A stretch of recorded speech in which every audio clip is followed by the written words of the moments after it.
Today we're going to be learning Pesachim Daf Membet. We're going to finish the second parak. Very exciting. We are going to quickly start from the Braita at the bottom of yesterday's Daf, Tanu Rabbanan at the bottom of Mem Aleph Amud Bet. Achal tzlimi ba'od yom chayav, ukezai na mishachashicha chayav. If you ate roasted meat, or if you ate meat from the Korban Pesach that was roasted earlier in the day, you're obligated.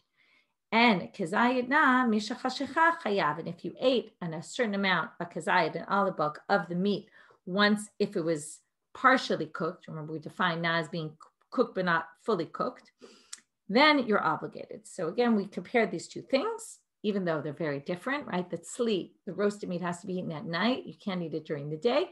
And if you ate the meat partially cooked, it would be a problem if you ate it at nighttime. Katani tzli dumiyadina. So we compare the two. Because they're listed in the Mishnah, they're going to assume that what's true for one is true for the other. Ma na belav, af tzli belav. So just like it's a lo taseh because of the verse in the Torah, al tichlu mimenu na b'shel u'mevushal b'mayim, right? You can't eat it raw, which again is partially raw. So therefore they say, af tzli belav. Likewise, if you end up eating the roasted meat at night, it's going to be a lo taseh, which means you're going to get lashes for it. So the Gemara says, Bishlama naktiv al tochlu mimenu na. There it says it explicitly. Ela tzli minala. Where are we getting the roasted from? Dichtiv achlu et habasar balayla hazeh, which implies balayla in, bayom lo, right? At night, yes, not during the day. So they say, but if you're going to say it's from there, hai lava bamichlal asehu, that's a negative which is derived from the positive. Can't learn a negative that's derived from a positive line isn't considered a negative commandment. That's called a lav that comes out of a positive. And it has the status of a positive commandment, not a negative. The main difference being you don't get punished with lashes. So Amr of Chisda Hamane Rabbi Yehuda. This must be Rabbi Yehuda's opinion. Okay, that source must go like Rabbi Yehuda, who holds Detanya. And now we're going to talk about a totally different issue. Shor beset sarua b'kalut nidava ta'aseh oto. Okay, it says in the Torah, if you have an animal that has a blemish on it, you can use it for a nidava. Okay, so now, but you have to read the rest of the verse. It says uleneder lo yeratzeh, but it cannot be used for a ned. But this isn't explained to me. If you designate one of these animals for the temple, you can use it to use the money. It can be viewed as a donation, meaning you take the value of it and you go buy a good animal with it. But it can't be used for a neder. You can't fulfill an obligation and bring this animal to be sacrificed because it's blemished. So what do they learn from this? They learn something new from this, though. You can use that kind of animal, matpis lebedek habayit. Matpis lebedek habayit means you can use it to use its value to then buy something for the temple. Okay, it can be used for that. But you can't take an animal that's a perfectly good animal, unblemished, that can be used on the altar and say, I'm going to take this animal and I'm going to use it for upkeep of the temple. Okay, whether it means I'm going to take the value of it, redeem it, right, and use the value to buy something the temple needs, or maybe there's some use of it for the temple, but not to sacrifice. No, if it's a perfectly good animal, has to, and you designated, you sanctified it, has to go on as a sacrifice. Okay, so where do we learn this from? Mikan Amru. So from here we learn it from nidava ta'aseh oto. Only a blemished animal can be used for a nidava, but you cannot use an unblemished animal. So Mikan Amru, from here they learn kolamet pis mimim lebedek habayit over ba'aseh. If you designate perfectly good animals for the bedek habayit, that is you're transgressing a positive commandment. Again, that means I'm not fulfilling a positive commandment, but there's no negative commandment. So now they say, oh, but wait, that's only an aseh. How do I know that there's a negative commandment associated with this? God spoke to Hashem saying, that's the beginning of the section where it discusses this. Rabbi Yehuda says, he learns from that pasuk, which is a very strange way of learning. We're going to see in a minute, because the words Vayidaber Hashem al Moshe lemor appear many, many times in the Gemara, in the Torah. And what he says is, we learn from the word lemor. Okay, we're going to see how in a minute, that everything in that section, you're going to have to say not necessarily everything. Most people say everything in that section where one can derive a negative commandment from a positive is treated as a negative commandment. Okay, now we're going to say, therefore, let's go back. The one who says it's lav haba michlal aseu, he holds that you can learn a lav haba michlal aseh can be a negative commandment. Okay, now this is Rabbi Yehuda. So Amar lo Rebbe lebar kapara. My mashma. Rebbe says to bar kapara. How did he get to that? Amar lo dichtiv. We're going to have two answers. Dichtiv lemor lo ne'emar b'dvarim. Okay, lemor means lo ne'emar. There's a reference. The first two letters we kind of double. Lo ne'emar. Lo was said, meaning a negative. No, right? Don't do it. Berav Amre, they basically say the same thing. They just learned it a little bit differently. Lemor, lav, emor. Lemor is a combination of two words. In Aramaic, this happens a lot where we combine two words. Like ka, amina becomes ka amina. So here also, lemor is lav, emor. There's a negative precept said about this. Okay, so again, we explained that's Rabbi Yehuda, and now we move on to another topic. Me tashmisho shel nachtom. Okay, this comes from before. We had me tashmisho shel nachtom. Tan echad shofchim b'makom midron. What do you do with the baker's waters? So one says you spill it in. You can spill it on an angle. In other words, you can't leave the water. What happens is the water of a baker, you use this water. He puts his hands in it to keep things cold or to keep. Often you have sticky dough, and if you put your hands in it in water and then you touch the dough, it makes it much less sticky. So that has a chance that it might leaven, and therefore it's problematic. But one braita says, shofchim b'makom midron. You can spill it on an angled floor because it will drip down and basically get all absorbed into the ground. Ve'ein shofchim b'makom ha'ishborin. But if there's cracks and crevices, it's a problem because the water will collect there, and then you'll have the water laying around on Pesach, and it will leaven. V'tanya idach, but a different braita says, shofchim b'makom ha'ishborin. You can spill it down even if it has cracks. Lo kashya ha de nefishe de kavu, ha de lo nefishe de lo kavu. If there's a lot of water, then it's going to collect, and then it's a problem. If there's not a lot of water, then it will, even if there's cracks, it'll still get absorbed into the ground, and it's fine. Amar Rav Yehuda, isha lo talush ela b'mayim shelanu. A woman cannot use water for kneading the dough unless it was left overnight. Okay, what they do is generally, this is a famous halacha called mayim shelanu. Okay, the first time I heard about this, it seemed very weird because it sounds like mayim shelanu, which in Hebrew means our water. And you're going to see, which is kind of funny because I thought it was just me, but the sugya also talks about how people were a little bit confused about this. We'll see a funny story coming up. But what they're talking about here is that you have to, before you make the matzah, it's interesting, the women made the matzah, okay, which makes sense because the women were generally doing all the stuff in the kitchen. Right nowadays, it's more men who make matzah, I believe, than women, but then it was women. So isha lo talush, obviously this is anybody, not just a woman. They're just talking in the regular way that people would do things. A woman shouldn't knead unless the water was left overnight. Now, why does it have to be left overnight? So if you look in Rashi, Rashi explains, it's higher up on the page. Balayla, okay, it has to be left to kind of to sleep. Lan lalun is to sleep, left to sleep overnight. They say this time of year, the water in the streams are very warm. Okay, and then they have this whole thing about the way the sun goes. Okay, this comes up in another sugya. Sun goes b'shipulo shel rakia, and therefore the olam is tzonen and the mayanot are chamim. At that time of year, how do you say it? The world is cold, but the streams are hot. Therefore, melinam balayla umitztaninan. In other words, what happens is you don't want to use warm water because it might cause the bread to leaven. So Rashi's explanation, there are other explanations. I'll leave it with Rashi for right now. Rashi says the reason is you need to cool off the water. Okay, some people say that according to Rashi, it doesn't necessarily have to be left overnight. It just has to be left a period of time that it could cool off. But some people say maybe at night because it's cooler at night and therefore it'll cool down during the night.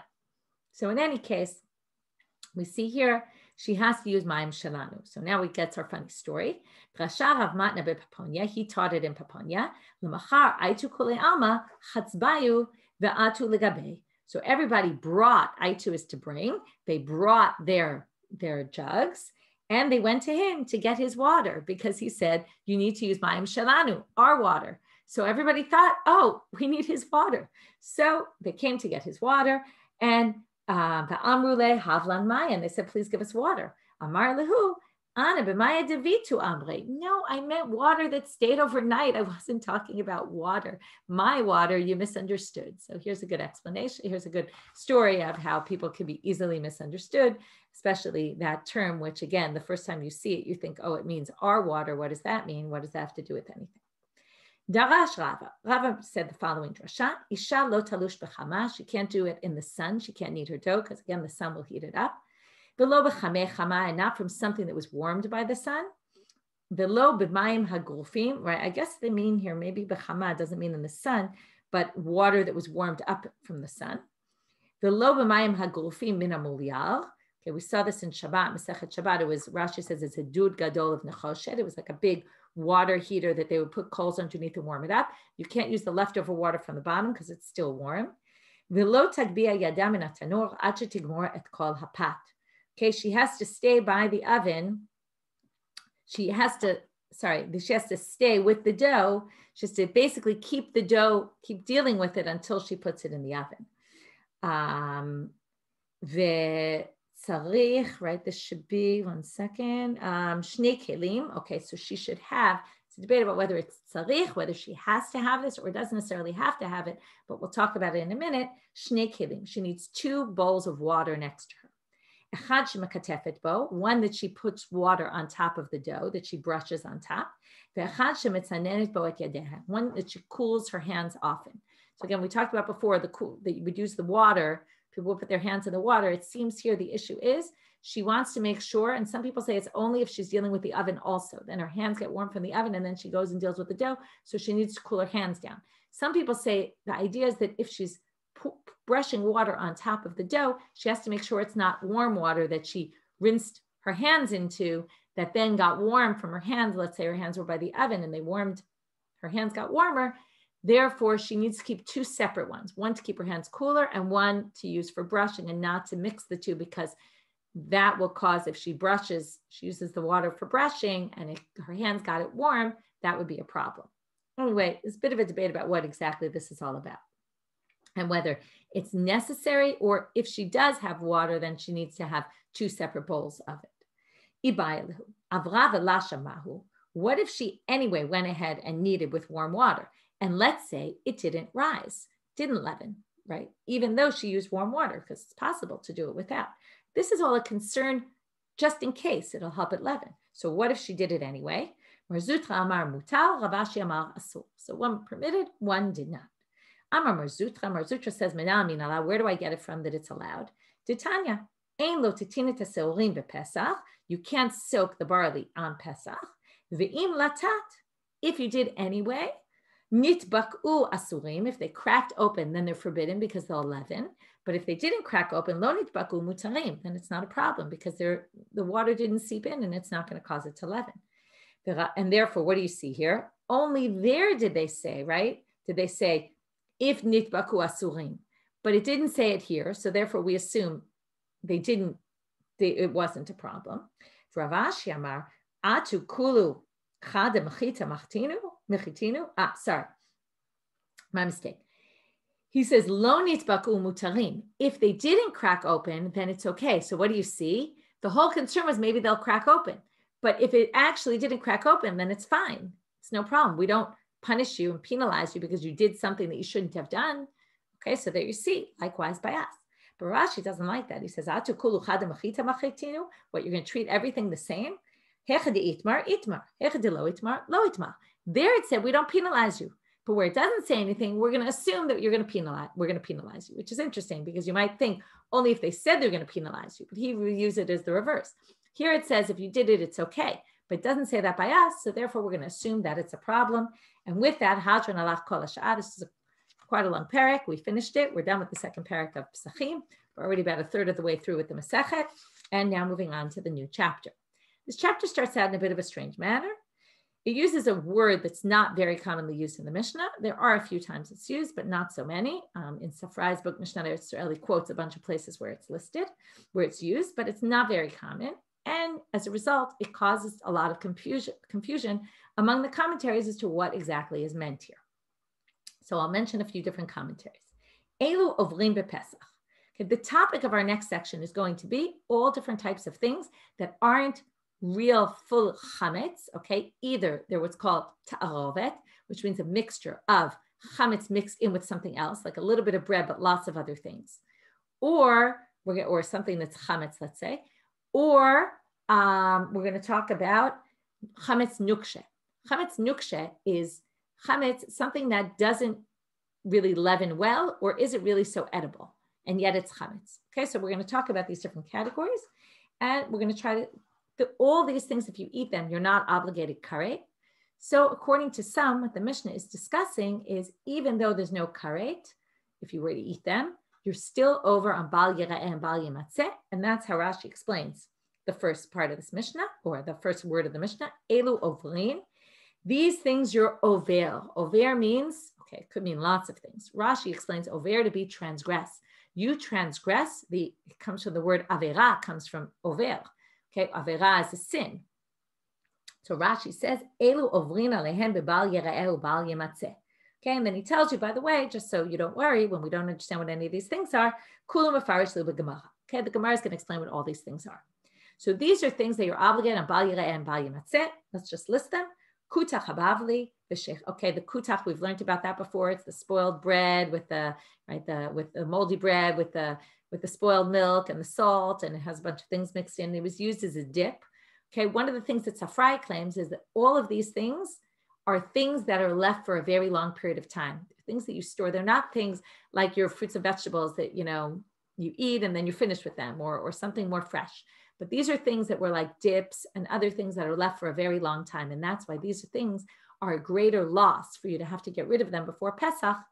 So anyway, let's just talk about it. So according to Tanakama, according to Rashi, this means all these things are forbidden to have in your house on Pesach. Okay, you have to get rid of them.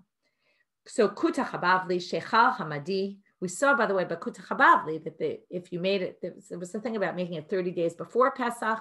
Right? There's this whole issue because the assumption is you leave it for about 30 days. Shechar Madi, this is the Medes, they had their own beer. Chometz Edomi, the vinegar of the Edomites. Zeitom HaMitzri, we'll see what Zeitom is when we get there, the Egyptian Zeitom.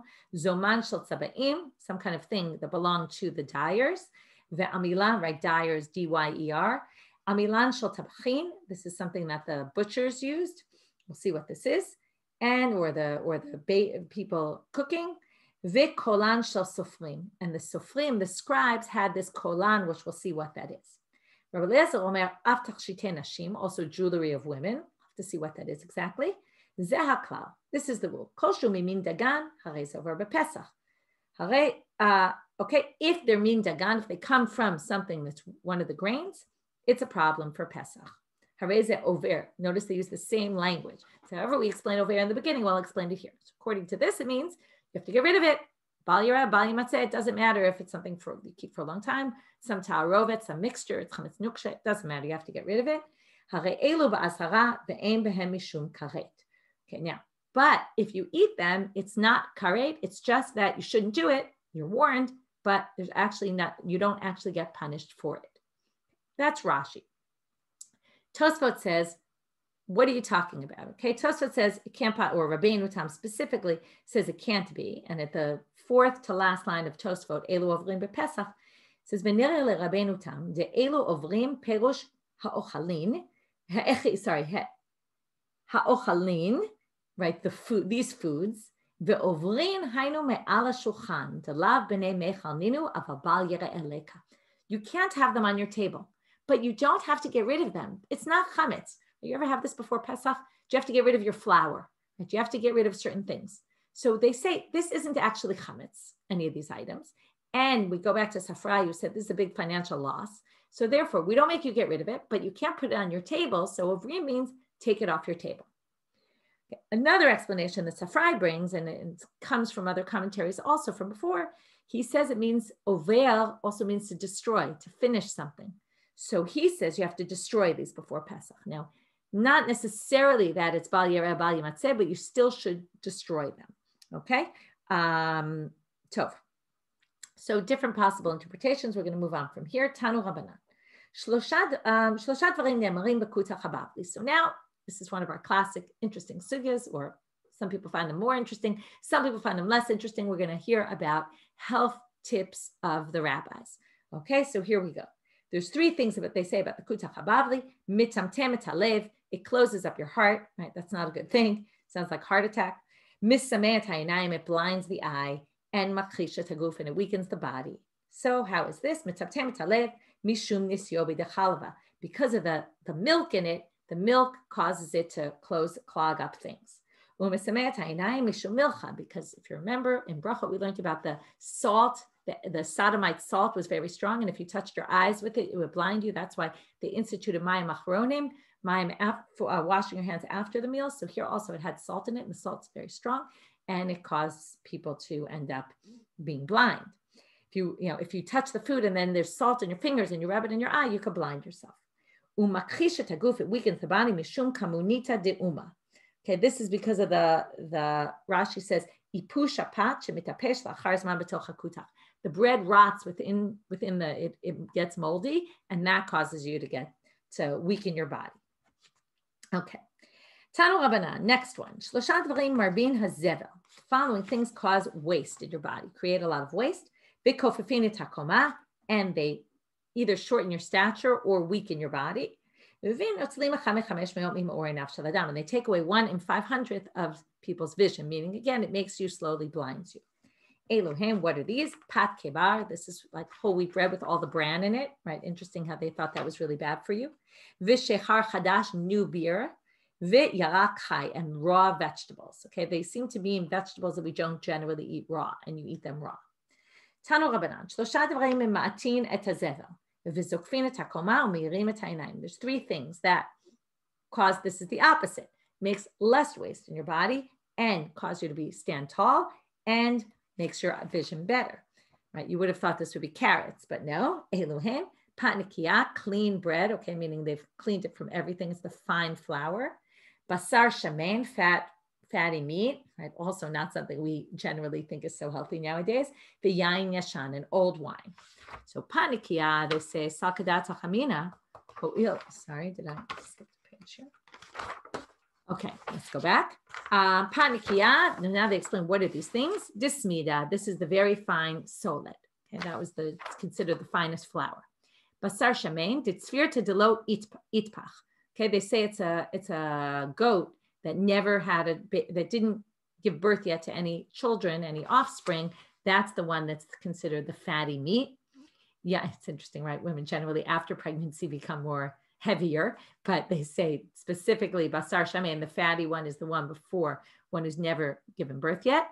Yain yashan atike atike. Okay, which sounds like Rashi says, yashan shel shalosh shanim, 3 years old. Kol mili demale lahai kashe lahai, udikashe lahai male lahai. Okay, so now comes the best line. This is, any nutritionist will probably tell you this. There's certain foods that are good for one person, but bad for other people. And as you're saying, this is good or this is bad. It's not black and white. Some things might be good for you, but bad for someone else. Everybody's body reacts differently. However, they say, other than, okay, bar mi zang vila retiva, if you have fresh ginger, pilpala arichta, long pepper, I'm not sure exactly what that is, upatnikia, very fine flour, right, bread made from very fine flour, ubasar shamein, v'yayin yashan, these are the ones we just mentioned that are positive. Demale lekule gufe, this is good for everybody's body. Interesting, they say this, right? That's their, right? So again, they're trying to give you particular advice. Shechar hamadi, diramu be me sa'are. What's the problem with this shechar? Why is it considered, now, again, let's just go back for a minute. The Kutach Habavli, the issue here, I told you, the issue is going to be either ta'arovet or chametz nuksha. This is a ta'arovet. It's a mixture. It has a little bit of bread in it, but it's mostly lots of other things. Shechar hamadi, where they put in their beer, our beer, or generally the Jews' beer, was made with barley. That's for sure a problem. This was made with mesare. It was made with water soaked in barley. So it didn't actually have barley in it. It just had the water soaked with the barley. So that's why it's less of an issue, but still, again, still an issue, whether you say it's bal yareh, bal yimatzeh, like Rashi, or you say like Tosfot, which is you just have to take it off your table, but you don't have to actually get rid of it. Chometz ha'edomi, the shadu beisare, they put barley in their vinegar. we're going to see why they put barley in their vinegar. We're going to learn they put barley in their wine to cause their wine to spoil, to turn to vinegar. Amar Rav Nachman, בתחילה כשהיו מביאים נסכים מיהודה, לא היה ינם של יהודה מחמיץ עד שנותנים לתוכן שעורים. This is basically talking about the good old days, right? In the times of the temple, when they would bring the nisachim for the temple, the libations from Judea, they would use wine libations.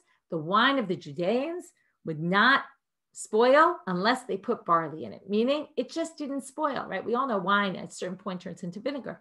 This is like a blessing that the Jews had in the time of the temple, that their wine never spoiled until they put barley in it. And then when they put their barley in it, right, that would become vinegar, and they would just call that vinegar.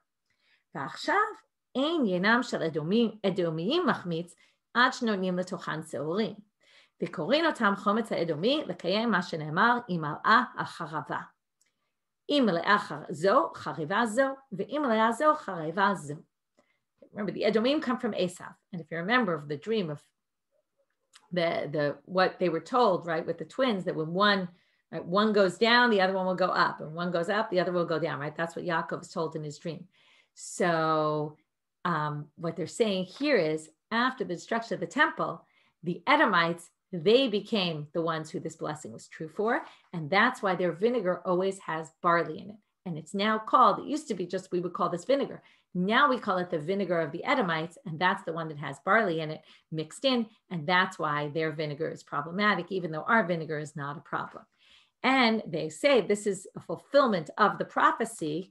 Okay, this is a verse from Yechezkel, who says, right, I'll read the whole thing. Ben Adam, Yan asher amra Tzur al Yerushalayim. Okay, Tzur was the main city of the Edomites at the time. It's in Lebanon now. Ha'ach nishbara deltot ha'amim nasa ba'elai imal'ah ha'chareva. Okay, the doors were broken of the other nations, and imal'ah ha'chareva, what do they mean? The destruction will be full. What does it mean it will be full? So they say, if one is, they take these two words, mal'ah sounds like full, chareva sounds like destructive, destroyed, nothing. So they say, what does it mean? When one is full, the other is destroyed. When the other is destroyed, that one's full. This is the Yaakov-Esav relationship, and that's why this used to be true about us, and now it's true about them. Tanya. One more line about this. Rav Nachman bar Yitzchak Amar Mehacha, he said from a different line. Ula'om mila'om ye'ematz. Okay, la'om mila'om ye'ematz, that's from the verse that is said about Yaakov and Esav, right? That from each one is going to rule when the other one won't. Tanya. Amar Rabbi Yehuda. So Rabbi Yehuda now says, בראשונה לוקח חומץ מעם הארץ אינו צריך לעשר, מפני שחזקה אינו בא אלא מן התמת. Originally, when you would take a vinegar from a regular am haaretz, normally we're suspect that they don't take all the trumot and matzot they're supposed to take. So you have to take maaser, right? Generally, they take truma, they don't take maaser. So you have to take maaser. But when it comes to chometz, vinegar, you don't have to, because we can assume it came from the dregs. And the dregs aren't obligated in maaser, although we're going to question that in a minute. Right? Either the peels or the fermented grapes, right, which already have nothing really left in them. So originally that's how they would make vinegar. Because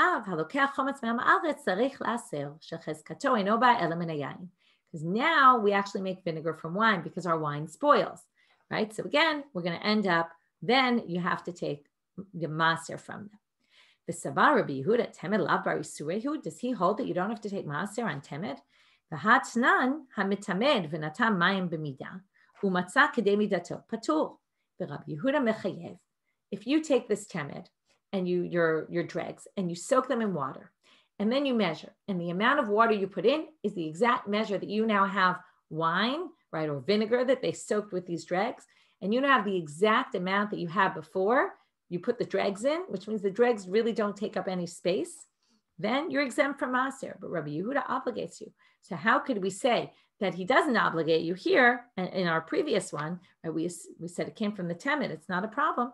Then here he says it is you have to take maaser. So they say, Hachi kamar, lo nechshadu ha'me'aretz ala temed. Oh, you misunderstood. It's not that the temed isn't meaningful at all. It's not that. No, it is. But we assume that the am haaretz takes maaser on it. Why? Well, the am haaretz is suspect. He wants to save himself money. When it comes to the temet, the dregs, he doesn't really care because it's not worth much to him. So he has no problem taking maaser when it's not a financial loss for him. It's only when it's a financial loss that he's not going to do it. That's one explanation. Okay,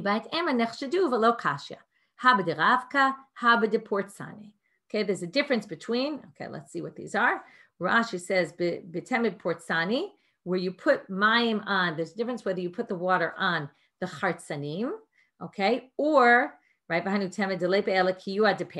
okay, that's when he's mechayev, and b'dervanka, that you put the fermented stuff into water, that's also called temet, and then he's obligates you. In other words, it depends what you use. Did you use like the peels of the grapes, which really aren't anything, or did you use fermented grapes, which still are considered something? If you did, then you'd have to take maaser on them. V'zaytoma mitzri. So now we're continuing in the list of items. My zaytoma mitzri. Tana Rav Yosef.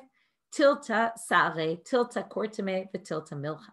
Okay, a third barley, a third kortame. Some people say it's korkum, which is saffron. Some people say it's right. Is it saffron? I'm trying to remember. Kortame molika, krog. Let me just take a quick look. How they say in the Koren. I think they say it's safflower in the Koren. It's a little bit different. Okay, so it's safflower. Right, it's, I think curcum is saffron. And this is safflower, they say. Just check. So anyway, they assume, sorry, I don't see it here. Safflower, they say, and 1/3 salt. Okay, so it's this mixture that they made. So again, it's a mixture with barley. It's only a mixture. It's not, whole barley. It's not only barley. Rav Papa says, no, it was wheat. It wasn't barley. How do you remember this? Sisane. Sisane means sasa. It's got 2 samachs in it. So Rav Yosef is the one who says seorim. Even though seorim is with a sin, it sounds the same. That's the way you remember. This is just mnemonic devices they use to remember who said what. Taraluhu v'kalaluhu v'tachaneluhu v'shateluhu midivcha v'ad atzarta. What would they do with this? They would, tarulahu is, just remember what tarulahu, Rashi says, shorino tamyacha. First you would soak them. Then you would, kalilahu, you would roast them. Then tachaneluhu, you would grind them. Then shatilahu, and then they would drink it from Pesach to Atzeret. This is called the Zaytoma Mitzri. This is what the Egyptians would do. Vizomam shel tzabaim. Hachatirgamu, mai dechivre detzababuhu laba. Okay, this is a water with this white, and second, it was white, right, mesubin. This was bran that was soaked that they would use for dyeing the leather. Ba'amilan shel tabachim, patfuah shelo evia shlish, shemenicha al gabe al pi kdera, v'sho'evet hazuama. You would put this, I was thinking of trying this at home, you would take a bread that was made from grains that hadn't yet ripened. They were only 1/3 of the way ripened, or they hadn't even been ripened 1/3 of the way. You would make this bread with it, right? You would grind it, make it into bread. Then you would put it on top of your pot and it would draw out all the bad stuff from the soup. Okay, and it would basically take away all the bad, and then you'd be left with a better, right? Whether it's soup or stew or whatever it is you are making. Okay, last thing for today, the kolan shel sofrim. We'll have to wait till tomorrow for the tachshitei nashim. Hata tirgama perura de ushchafe. Okay, it's the shoemakers would use a certain what do you call it, glue. Okay, it was the glue of the shoemakers. Rav Shimi b'chozna amar ze tipulan shel benot ashirin shemeshayirot oto lebenot aniyim. Okay, we talked about this in Masechet Shabbat, that the women would use depilatory creams to remove for hair removal. So this is what the rich people, okay, if you remember, the poor women would use seed, plaster, like a lime. They would use that to get it off. But the rich people would use something that had some chametz mixed in with it, and they would give it to the poor girls when they, like whatever was left over from them. That's what this kolan shel sofrim is. So the Gemara says, okay, now, I don't know if you remember, but what was it called? Kolan shel sofrim, shel scribes. So they're going to say, none of this has to do with scribes. But first they're really going to ask on the second one, Ini, is this really true?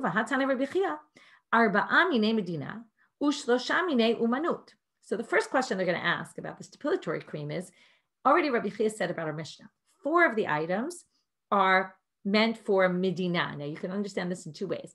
either they were foods made in different countries, like Edomi, Mitzri, like that. Some people say, no, it means that they were used by the general people, Medina, like everyone living in the country. But Shlosha minei umanut, 3 of them are things that experts used, right? It was for a job, for a trade, tradesmen used. V'iyamar, or craftsmen. That's not something that an uman uses. That's something the average person uses. So then we're left, we don't have 3 things that are used by specialists. So elamai, perua de ushchafe.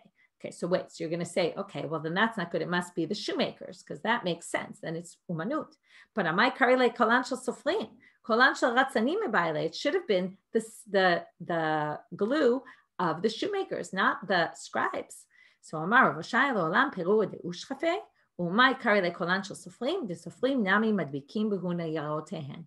The Sofrim, the scribes, would use this also, the same thing that they would use for the shoes, they would use to glue their papers together. It makes sense. Their papers were made of leather, right? It was made from the hide of an animal also. So it makes sense that they would use the same type of glue for both. And that's why it's also called Kolan Shel Sofrim. It could be that in the time of the Gemara, it was more commonly used by the shoemakers, and that's why they called it by the shoemakers. And maybe in the time of the Mishnah, it was more used by the scribes.